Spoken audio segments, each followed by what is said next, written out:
We've had our hands on the new Blackmagic eGPU for about a month now, and we've had the chance to test everything from 5K gaming to editing performance. We'll show you everything that sets this eGPU apart from the pack and who it's meant for. The Blackmagic eGPU is priced at $699, and it's packing a Radeon Pro 580 GPU, the same one that comes in the top spec 2017 5K iMac. By itself, it's worth under $300, and you can now get it bundled with some other eGPUs for under $500. So why would anyone want to pay extra for this? Well, there's a few reasons, starting with the fact that it's the first eGPU ever to support Thunderbolt 3 and USB-C monitors, like LG's 4K and 5K ultrafine displays. And I can tell you now, gaming in 5K is incredible, which we'll get to in a minute.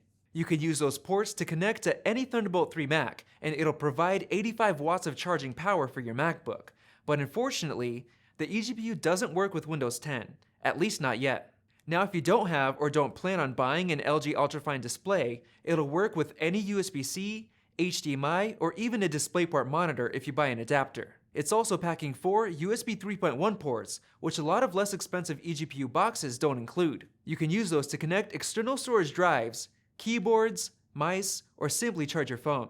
From a design standpoint, it's undoubtedly the best looking eGPU we've ever seen, and it's built with high quality materials. It features a single large fan that sucks air through the bottom and pushes it out of the top, just like the Mac Pro. It's incredibly quiet, even at full load, compared to most eGPUs that can get really loud and hot as well. In fact, so quiet that I didn't even notice that it was running while playing Fortnite at 5K resolution. We have a dedicated video on this that you can watch by clicking the card above, but I'll quickly go through the results. Playing Fortnite on the 13-inch MacBook Pro by itself, whether at native resolution or around 1080p, was a pretty bad experience. The fans were maxing out and there were huge drops in frames, making the game pretty much unplayable. Now with the Blackmagic eGPU connected to LG's 5K display, the experience was much smoother, and the graphics were absolutely incredible. Throughout all the testing, the fans on both the Blackmagic eGPU and the MacBook Pro were whisper quiet, and that's an understatement.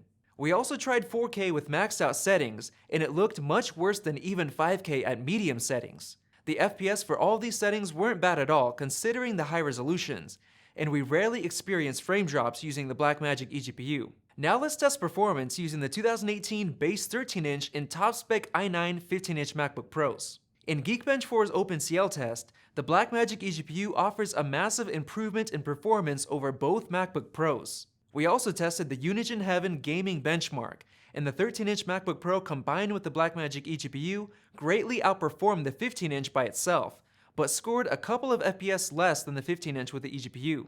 So if you're into gaming, the 13-inch MacBook Pro combined with the Blackmagic eGPU is a much better choice compared to buying a 15-inch MacBook Pro, and you'll only pay $100 more than the base 15-inch. Now if you're a photo editor, an eGPU won't really make a difference, since apps like Photoshop and Lightroom mostly use the processor. We were really hoping that the eGPU would get rid of the slight lag while editing 42 megapixel raw images in Lightroom, but it's still here, even though the eGPU does show some usage. Now for some video editing in Final Cut Pro 10, the Blackmagic eGPU allows the 13-inch MacBook Pro to export our 15-inch 4K project in less than half the time, nearing the speed of the base 15-inch MacBook Pro, which actually gets slower when using the eGPU. Now with Red Raw, the 13-inch with the eGPU is still more than twice as fast as with the 13-inch by itself. Stabilizing a 4K clip on the 13-inch with the eGPU was basically just as fast as the base 15-inch MacBook Pro, with and without the eGPU.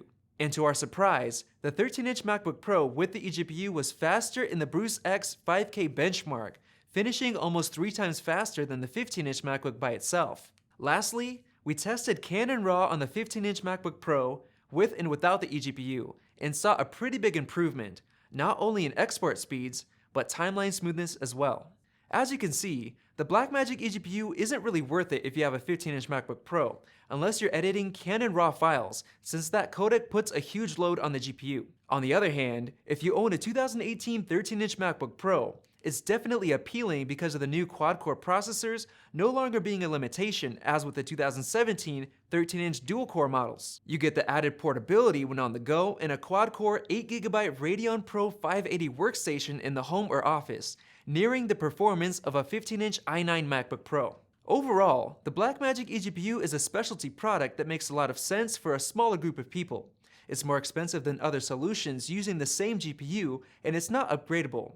But if you need Thunderbolt 3 support and would like a near-silent experience, there's nothing else like it. If you enjoyed this video, like it and hit that subscribe button. Also, check out our price guide, which makes it extremely easy to find the best deals on Apple products, updated daily.